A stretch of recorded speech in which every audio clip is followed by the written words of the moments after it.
My narcissist stepmom eliminated my daughter because she wouldn't stop humming at the dinner table. I'm Rebecca and I need you to understand something before I tell you the rest. My daughter Amber was 25 years old. She was brilliant, kind, and she had this habit of humming when she was content. Not loud, not obnoxious. Just this quiet, almost musical sound that meant she was happy. And my stepmom Diane couldn't stand it. The police came to my door on a Tuesday. I was folding laundry in my living room and I remember thinking how strange it was that they sent 2 officers. One was older with gray at his temples. The other was younger, couldn't have been more than 30. They asked if they could come in. I let them in. I offered them coffee. They said no. Then they told me Amber was gone. I didn't believe them at first. I just talked to her that morning. She called me from Diane's house where she'd been staying for the past 3 weeks. She was saving money for a down payment on a condo. And Diane had offered her the guest room. Amber had been hesitant, but I'd encouraged her. I told her Diane had changed, that people could grow, that maybe this was Diane's way of finally trying to be family. I was so wrong. The older officer, Detective Morrison, he cleared his throat. He asked me when I had last seen Amber. I told him about the phone call. He nodded slowly, glanced at his partner, Mrs. Chin. He said, "We need to ask you some questions about your relationship with Diane Whitmore." Diane, my stepmom, the woman who married my father when I was 16 and made the next decade of my life a calculated nightmare. She never hit me. Never screamed. That would have been too obvious. Instead, she did things like throw away my college acceptance letters and claim they never arrived. She told my father I was doing substances when I wasn't. Showed him evidence she planted in my room. She was methodical. She was patient. And she was very, very good at making herself look like the victim. I moved out the day I turned 18. Cut contact with both her and my father. It wasn't until he passed away 5 years ago that I had to deal with her again. The funeral, the estate. She cried beautifully at the service, played the grieving widow perfectly. She even tried to hug me, whispered in my ear that we should let the past go. That family was all we had now. I'd kept my distance after that. But then 6 months ago she started reaching out. Cards on my birthday, texts asking about Amber, small gifts in the mail. My therapist called it hoovering. Said narcissists do this when they want something. But Amber, sweet Amber, who always saw the best in people, she thought maybe Diane was lonely. Maybe she was trying. When Diane offered Amber the room, I should have said no. Detective Morrison was still waiting for an answer. I told him everything. Well, not everything. I told him Diane and I had a complicated history, that we weren't close. He wrote things down in a small notebook. Did Amber mention any conflicts with Mrs. Whitmore? He asked. I thought about it. Amber had called me a few times from Diane's house. She'd mentioned that Diane was particular about things like the house a certain way. Got irritated by small noises, but nothing serious. Nothing that would make me worry. No, I said. Nothing major. Why, what happened? The younger officer looked at Morrison. Morrison put his notebook away. Your daughter passed away last night, he said. We're investigating the circumstances. Mrs. Whitmore called it in herself. Said she found Amber unresponsive in her room this morning. My hands went numb.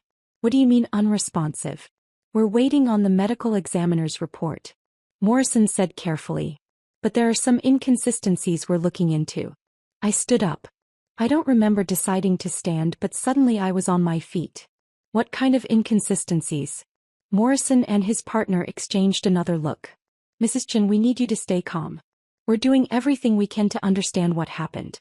In the meantime, we need you to tell us everything you know about the relationship between Amber and Diane Whitmore. I told them everything. The humming, the phone calls, the fact that Amber was trying to save money. They listened and wrote and asked follow-up questions. When they finally left, they gave me a card with Morrison's number and told me they'd be in touch. I sat in my living room for 3 hours without moving. Then I drove to Diane's house. It was a 40-minute drive. I didn't think about what I was doing. I just drove. Diane lived in one of those planned communities with identical houses and perfect lawns. Everything always had to look perfect with her. I parked on the street and walked up to her door. She answered on the second knock. She was wearing black already. She'd put on morning clothes like a costume. Rebecca, she said, and her voice cracked just right. Rebecca, I'm so sorry. I'm so sorry. He tried to hug me. I stepped back. What happened? I asked. Her eyes filled with tears. Real tears. He was good. I don't know. I found her this morning. She was in her bed. She looked peaceful like she was sleeping. The police said there were inconsistencies. Something flickered across her face just for a second. Then it was gone, replaced by confusion. What? No, I don't. What inconsistencies? She just didn't wake up. It was probably her heart or something. These things happen. Amber's heart was fine. She had a physical 3 months ago. Diane shook her head, wiped at her tears. Sometimes these things don't show up. Oh God, Rebecca. I know we haven't always gotten along, but you have to believe me. I loved her. She was like a granddaughter to me. I wanted to hit her. I wanted to scream. Instead I asked, "Can I see her room?" Diane hesitated. "The police have it sealed off. They said not to touch anything. I just wanted to see where she was, please." She studied me for a long moment, then stepped aside. "Babe, but we can't go in." The room was at the end of the upstairs hallway. There was police tape across the door. Through the gap I could see Amber's things. Her laptop on the desk. Her shoes by the closet. Her phone charging on the nightstand.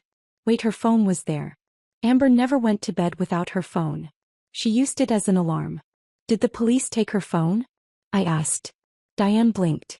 "What? No, I don't think so. It's right there." "Did they look at it?" "I don't know. Rebecca, maybe you should go home." "I'm in shock. You need to rest." I turned to look at her. Really? Look at her. She was 72 years old but looked 60. Botox and fillers and expensive moisturizer. She'd always been beautiful. She'd always known it. And she'd always used it. "What happened at dinner last night?" I asked. Her perfectly shaped eyebrows drew together. "Dinner? Nothing happened. We had chicken." Amber seemed fine. Was she humming?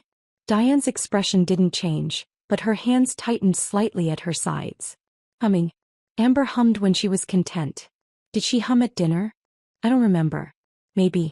"Why does that matter?" "Because you couldn't stand it when people made noise. My father used to tap his fingers on the table and you'd give him that look, that tight smile that meant you were counting down until you could say something." "Rebecca, I think you should leave." "Did you say something to her about the humming?" "Get out of my house." "What did you do to my daughter?" Diane's face changed. The grief melted away like a mask being removed. What was underneath was cold. "I didn't do anything to your daughter. She went to sleep and she didn't wake up. That's not my fault. Now get out before I call the police." I left, but I didn't go home. I went to the police station, asked for Detective Morrison, waited in the lobby for 20 minutes until he came out. "Mrs. Chin," he said, "I wasn't expecting to see you so soon. Diane did something." I said, "I know she did and I need you to find out what." He guided me to a small interview room, brought me water I didn't drink. Asked me to explain. I told him about the phone, about Amber's habits, about Diane's history of manipulation and control. He listened without interrupting. When I finished, he was quiet for a moment. Then he said, "We're already looking into Mrs. Whitmore. There are some things about her story that don't add up." "Like what?"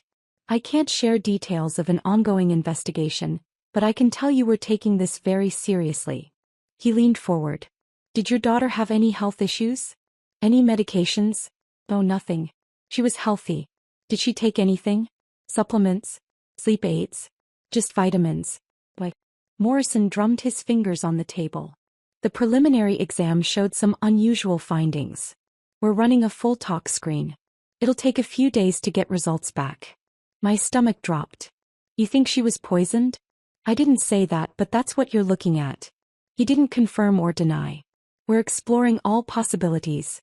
In the meantime, I need you to try to remember everything Amber told you about her time at Mrs. Whitmore's house. Any detail, no matter how small." I tried. I really did, but Amber hadn't said much.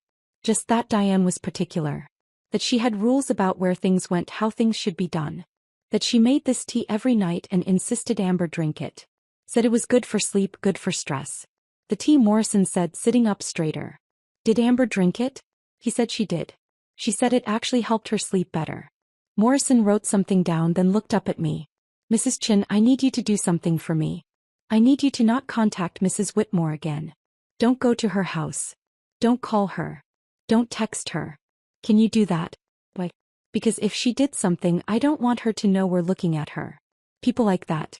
They're smart. They cover their tracks. The element of surprise is the only advantage we have." I nodded. And Mrs. Chin, I'm sorry for your loss. We're going to find out what happened. I promise you that the next 3 days were the longest of my life. I couldn't sleep, couldn't eat. I kept going through my phone, reading old texts from Amber, looking at photos. There was one from 2 weeks ago.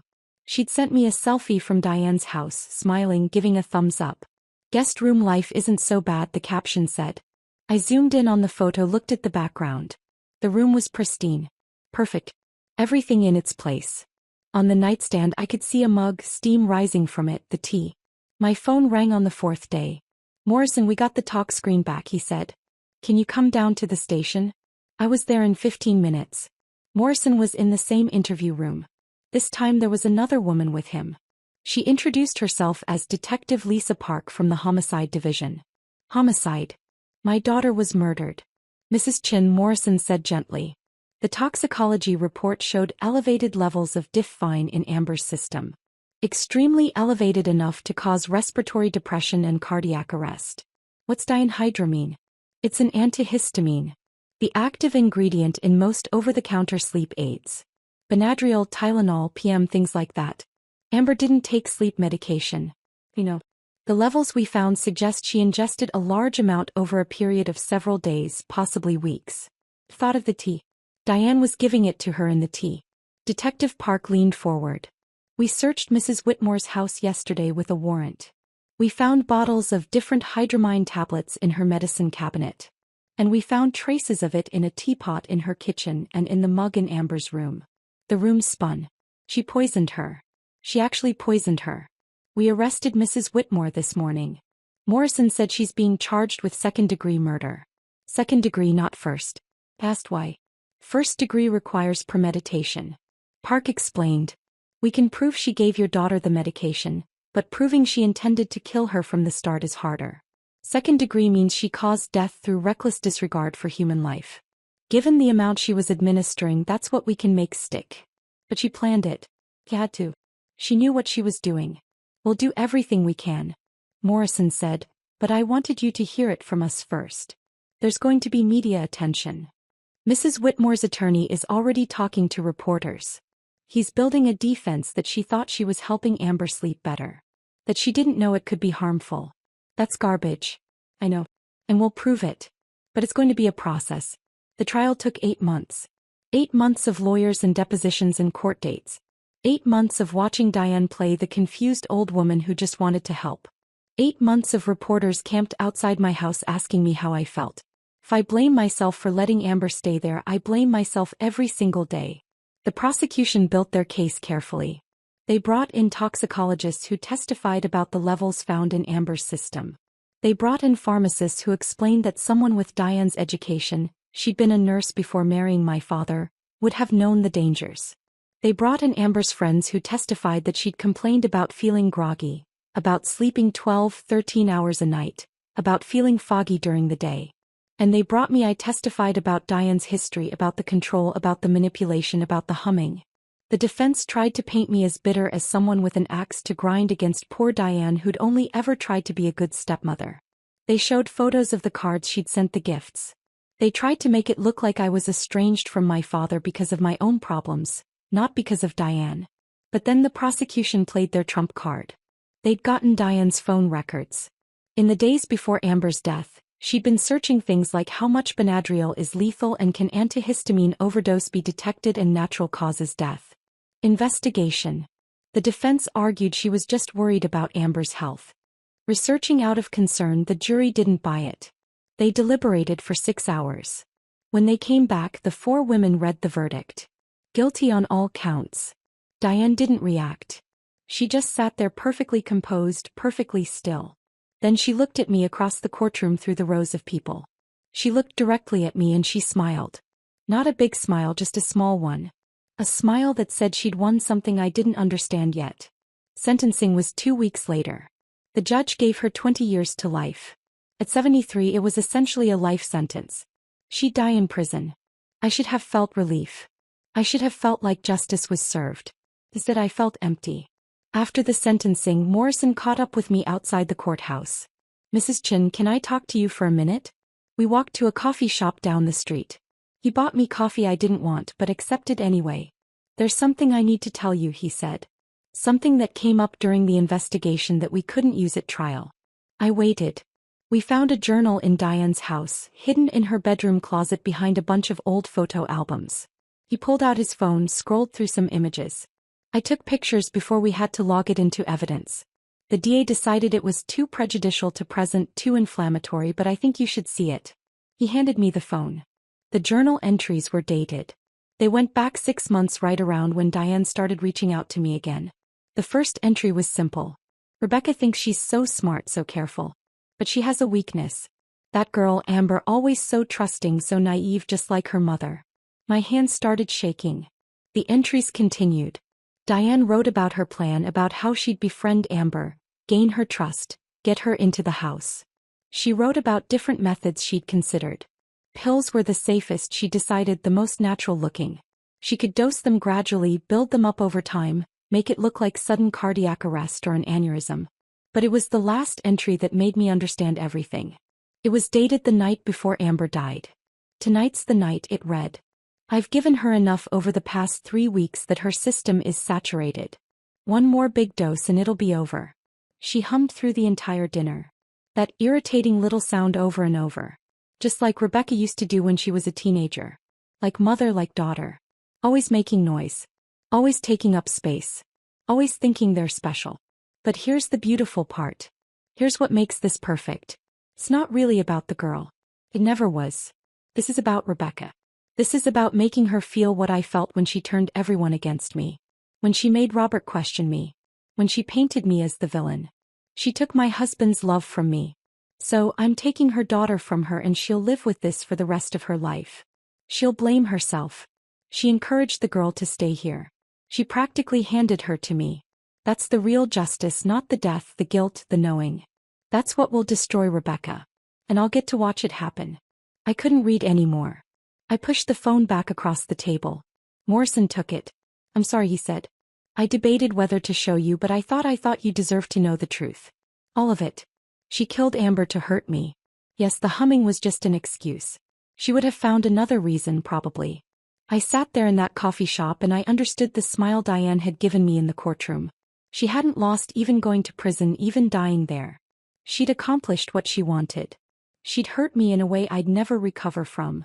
She'd taken the only person I loved more than life itself. And she'd made sure I knew it was my fault. Mrs. Chin Morrison's voice seemed far away. "Are you okay?" I wasn't okay. I would never be okay again. But I looked at him and I nodded. "Thank you for showing me. There's something else." He hesitated. "During the investigation we looked into your father's death. The one 5 years ago. My blood went cold." "What about it?" "He died of a heart attack. But given what we know now about Diane's methods, and given that he was relatively healthy before his death," Morrison shook his head. "We can't prove anything. It's been too long and he was cremated, but I wanted you to know we looked and the circumstances were similar. My father. He might have killed my father too." I left the coffee shop and drove for hours. Just drove with no destination. Eventually I ended up at the cemetery where Amber was buried. I sat by her headstone as the sun went down. "I'm sorry," I whispered. "I'm so sorry, baby. I should have protected you. I should have known." The wind picked up, rustling through the trees. For a moment I could almost hear it. That soft humming, the sound of Amber content, Amber happy, Amber at peace. I knew it was just the wind. I knew it was my mind playing tricks, but I let myself believe it anyway. Let myself believe that somewhere, somehow, Amber was still humming, still finding joy in small moments, still the beautiful soul she'd always been. And I made myself a promise. I would not let Diane win. I would not let the guilt consume me. I would not spend the rest of my life destroyed by what she'd done. That I would live. I would remember Amber's kindness, her trust, her belief that people could change, could be better. I would hold on to the 25 years I got with her, not the way she was taken from me. Diane wanted to destroy me. That was her final revenge, but I was still here. And I would make damn sure that every day I lived was a day that proved she failed. I stayed at the cemetery until the stars came out. Then I went home. On my kitchen counter I found a package. It must have been delivered earlier that day. No return address. I almost didn't open it. Almost threw it away, but something made me tear the paper. Inside was a small box. Inside the box was a flash drive and a note in handwriting I recognized immediately. Amber's handwriting. Mom, the note read, "If you're reading this, something happened to me at Diane's house. I know you're going to tell me I'm being paranoid, but I'm not. I've been feeling weird. Really weird. Tired all the time. Foggy. And I found something in my tea yesterday. Some kind of residue at the bottom of the cup. I saved some of it in a baggie and took photos. It's on this flash drive along with a video I recorded. I haven't watched it back yet, but I set up my laptop to record dinner last night because Diane's been acting strange. I don't know what I'll find, but I wanted you to have it just in case. I mailed this 2 days ago, so if you're getting it and I'm okay, we're going to laugh about this. But if I'm not okay, then you need to see what's on here. I love you always." And my hands were shaking so badly I could barely hold the drive. I plugged it into my laptop. There were 3 files. The first was photos. Close-ups of white powder at the bottom of a mug. Amber had been smart enough to document it.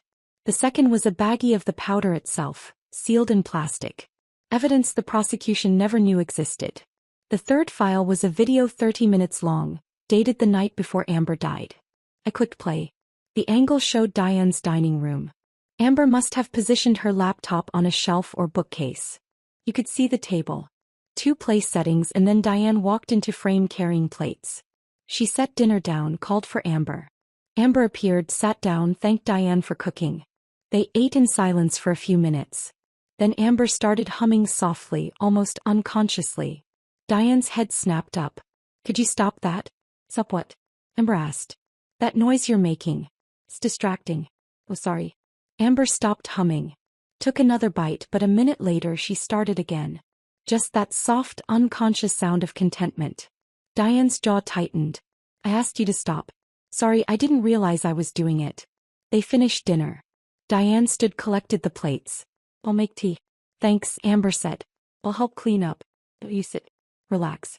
Diane disappeared into the kitchen. The camera kept rolling. Amber sat at the table checking her phone. After a few minutes, Diane returned with 2 mugs of tea. She set one in front of Amber. Kept one for herself. They talked about nothing important, whether a show on TV. Diane asked about Amber's job. Amber asked about Diane's book club. Normal conversation, pleasant even. And then Diane did something strange. When Amber wasn't looking, she reached over and switched their mugs. It was quick, subtle. If you weren't watching closely, you'd miss it. But the camera caught it. Amber picked up the mug that had been Diane's. Took a sip, made a face. "Something wrong?" Diane asked. "No, it just tastes a little bitter tonight. Different. I changed the brand. You'll get used to it." Amber nodded. Took another sip. Then she started humming again. Diane smiled. Actually smiled. It wasn't a kind smile. It was the smile of someone who just won something. "That's right," she said so quietly I almost couldn't hear it. "Drink up, sweetheart. Drink every drop." The video ended. I sat there staring at the black screen, and I finally understood the full scope of what Diane had done. She'd been building up the dosage for weeks. But that night she'd made the tea extra strong. Double dose, maybe triple. She'd planned to drink it herself, probably to throw off suspicion if anyone questioned why there were 2 mugs. But then Amber started humming and Diane couldn't resist. She switched the mugs, made Amber drink the poison tea, and she watched her do it with a smile on her face. My daughter knew in those final days. She knew something was wrong. She documented it, preserved the evidence, and sent it to me just in case. Even dying, even poisoned and foggy and scared. Amber had been thinking about justice. I called Morrison immediately, told him about the package. He came over that same night with Detective Park. They took the flash drive, the note, everything. "This changes things," Park said, watching the video for the 3rd time. "This is premeditation. Clear premeditation. We can file for first-degree murder." "The trial's over," I said. "She's been sentenced. We can appeal. File new charges based on new evidence. With this video we can prove she planned it, that she knew exactly what she was doing." Morrison was watching me carefully. "Mrs. Chin, if we do this, it means another trial, more testimony, more media coverage. Are you prepared for that?" I thought about Amber, about her trust, about her kindness, about how even at the end she tried to protect me by documenting the truth. "Do it," I said. "Whatever it takes. I want her to face what she really did." The appeals process took another year. Diane's lawyers fought it, argued that the video was inadmissible, that Amber's note wasn't properly authenticated, that the whole thing was circumstantial. But the prosecution had forensics experts enhance the video, verify its authenticity. They had handwriting analysts confirm Amber's note. They had the residue from the baggie tested. It was pure diphenhydramine crushed into powder, and they had Diane's journal entries to prove intent. The appeals court ordered a new trial. This time it took the jury 4 hours to come back with a verdict. First-degree murder. The judge sentenced her to life without possibility of parole. Diane was 84 years old now. She'd spent the last year in prison and it had aged her. She looked frail, small, nothing like the powerful woman who controlled my childhood and murdered my daughter. At sentencing, I was allowed to make a victim impact statement. I stood at the podium and looked at her. Really looked at her. "You wanted to destroy me," I said. "You wanted me to spend the rest of my life broken by guilt." And for a while it worked. I blamed myself. I questioned every decision I ever made. I wondered if I could have prevented this. Diane was watching me with those cold eyes. But then I got Amber's package and I realized something. He knew. She knew what you were doing and she fought back the only way she could. She documented the truth. She made sure that even if you killed her you wouldn't get away with it. My daughter was smarter than both of us. She was stronger than both of us. And her last act on this earth was making sure you'd face justice. I took a breath. So no, Diane, you didn't destroy me. You didn't win. Because every day I'm alive is a day where Amber's legacy continues. Every day I'm alive is a day that proves love is stronger than hate. And every day you spend in prison is a day that proves that actions have consequences. I turned to leave, then stopped, looked back. Oh, and one more thing. Amber's video, the one where you poisoned her, I'm releasing it to the media. Every news station, every true crime podcast, every documentary maker who wants it, the whole world is going to see exactly what you did. They're going to see you switch those mugs. They're going to see you smile while you watched her drink poison. You wanted attention. You wanted to be remembered. You got it. You'll be remembered as exactly what you are. A murderer who couldn't stand the sound of a happy person humming. Diane's composure finally cracked. Her face twisted with rage. She never shut up. Always that noise, that constant noise. "Court is adjourned," the judge said loudly, banging his gavel. Guards moved to take Diana away. He was screaming now. Years of perfect control shattered in seconds. He was just like you. Always taking up space, always thinking she mattered. You both should have been quiet. You both should have known your place. They dragged her out, still screaming. I walked out of that courtroom and into the sunlight. Morrison was waiting outside. "You did good in there," he said. "I meant what I said about releasing the video. I know the DA already approved it. It's going out tonight on the evening news." I nodded. "Good. What are you going to do now?" he asked. I thought about it. "I'm going to go to the cemetery. I'm going to tell Amber that we did it. That she did it. That her last gift to me was justice." I looked at Morrison. "And then I'm going to start living again. Really living the way she would have wanted?" He smiled. "I think that's a good plan." I went to the cemetery that evening, sat by Amber's headstone as the sun set, told her everything about the trial, about the video, about Diane finally showing her true face. And then I did something I hadn't done since she died. I hummed softly, gently. That same unconscious sound of contentment that Amber had made all her life. The sound that Diane had hated, the sound that had been Amber's tell for happiness. I hummed, and for the first time in 2 years I felt something like peace, because Diane had wanted to silence us, to make us small, to punish us for taking up space, for making noise, for daring to be happy. But we were still here. Amber's memory was here. Her evidence was here. Her justice was here. And I would spend the rest of my life making sure the world remembered her, not as a victim, but as the brilliant young woman who'd solved her own murder. I hummed, and the wind picked up, rustling through the trees. And I swear just for a moment I heard it echo.